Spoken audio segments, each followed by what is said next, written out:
ये पटना है और ये जो सड़क पर भागते हुए लड़के दिख रहे हैं ये अपराधी नहीं हैं। ये बिहार के वही छात्र हैं जो शिक्षक बनने का सपना लेकर सालों से तैयारी कर रहे हैं, लेकिन आज हाथ में किताब नहीं, सिर बचाने की मजबूरी है। TRE-4 का विज्ञापन मांगने निकले छात्रों पर पुलिस दौड़ रही है। सड़क रणभूमि बन चुकी है, कहीं लाठी, कहीं भगदड़, कहीं चीख, और बीच सड़क पर टूट रहा है बिहार के युवाओं का भरोसा। सवाल सिर्फ TRE-4 का नहीं है, सवाल यह है कि आखिर बिहार का युवा जाए तो जाए कहां? पढ़े तो बेरोजगारी, और आवाज उठाओ तो लाठी, और चुप रहो तो भविष्य खत्म। और ये जो सड़क पर भागते लड़के दिख रहे हैं ये बिहार के वही छात्र हैं जो सालों से शिक्षक बनने का सपना लेकर तैयारी कर रहे हैं। किसी ने 4 साल दिए, किसी ने 6 साल, किसी की उम्र निकलने वाली है, किसी के घर की हालत खराब है, लेकिन आज इनके हाथ में किताब नहीं, ये अपना सिर बचा रहे हैं। TRE-4 का विज्ञापन मांगने निकले छात्रों पर पुलिस दौड़ रही है। सड़क पर भगदड़ है, चीख है, गुस्सा है, और सबसे ज्यादा टूटता हुआ भरोसा है। नमस्कार, मैं घनश्याम यादव, और सबसे बड़ी बात सुनिए। बताया जा रहा है कि बिहार में करीब 2,08,784 एलिमेंट्री टीचर्स की सीट खाली पड़ी है। 2 लाख से ज्यादा सीटें हैं।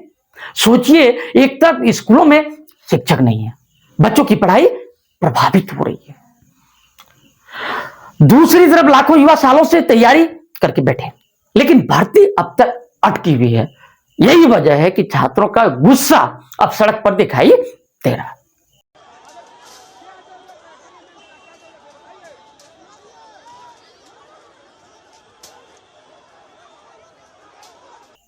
क्योंकि युवाओं को लग रहा है कि सरकार सिर्फ वादे कर रही है, जमीन पर कुछ नहीं हो रहा है। और अब बिहार में बीजेपी के नेतृत्व वाली सरकार है, सम्राट चौधरी मुख्यमंत्री है। अब सवाल सीधे सरकार से पूछा जा रहा है, अगर 2 लाख से ज्यादा पद खाली है तो भर्ती क्यों नहीं निकल रही है? अगर युवा तैयारी कर रहे हैं तो नोटिफिकेशन क्यों नहीं? अगर सरकार रोजगार देने की बात करती है तो छात्र सड़क पर क्यों हैं? यही वो सवाल है जो आज पटना की सड़क से लेकर सोशल मीडिया तक गूंज रहा है। लोग कह रहे हैं कि चुनाव के समय रोजगार याद आता है, लेकिन भर्ती के समय फाइल दब जाती है। युवा पढ़ते पढ़ते बूढ़ा हो रहा है, पर सरकार सिर्फ तारीख पर तारीख दे रही है। और सबसे बड़ा गुस्सा इस बात को लेकर है कि जब छात्र शांतिपूर्ण तरीके से अपनी मांग रखने आते हैं तो बातचीत कम, बल प्रयोग ज्यादा दिखाई देता है। युवाओं का कहना है कि अगर सरकार सच में रोजगार को लेकर गंभीर है तो सबसे पहले रोड मैप जारी करे। कितनी सीट है, कब फॉर्म आएगा, कब परीक्षा होगी, क्योंकि लगातार अनिश्चितता अब लाखों छात्रों को मानसिक रूप से तोड़ रही है। TRE-4 अभ्यर्थियों के गुस्से के बीच अब विपक्ष भी सरकार पर हमलावर है। छात्रों का आरोप है कि उनकी आवाज नहीं सुनी जा रही है, जबकि विपक्ष कानून व्यवस्था और भर्ती प्रक्रिया पर सवाल उठा रहा है। इसी पर तेजस्वी यादव का यह बयान सामने आया, पहले सुनिए। TRE-4 के छात्रों पर जो है लाठीचार्ज की गई और 2-3 परीक्षा को रद्द किया गया जो होनी थी। यानी जनता की सुनवाई नहीं हो रही, ना कार्रवाई हो रही है अपराधियों पर। ये लोग केवल अपने परिवार को बढ़ाने के लिए लगे हुए हैं। फिलहाल इस मुद्दे पर सियासत गर्म है।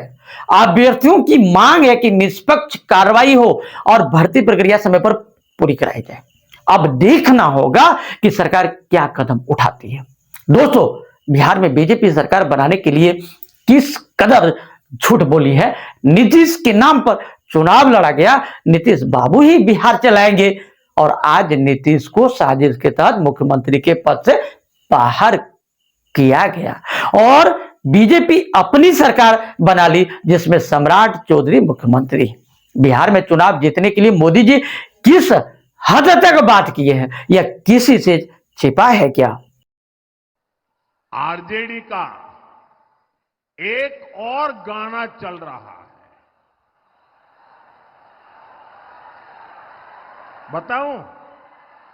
बताऊं कैसा गाना चल रहा है? उनका एक और गाना चल रहा है, मारब सिक्सर के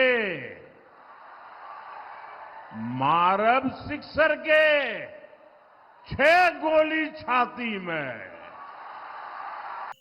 दोस्तों, ये बीजेपी सरकार की दोहरी नीति है।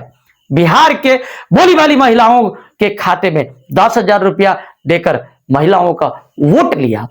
एसआईआर के नाम पर मतदाताओं का नाम काटा गया। चुनाव के पहले भोली भाली जनताओं को धर्म के नाम पर वोट लेने का काम किया कि नहीं, और बाद में उन गरीबों पर अत्याचार, जुल्म और अब छात्रों पर क्या बीजेपी सही मुद्दे पर शिक्षा, नौकरी, पलायन, कृषि और स्वास्थ्य पर काम करती है?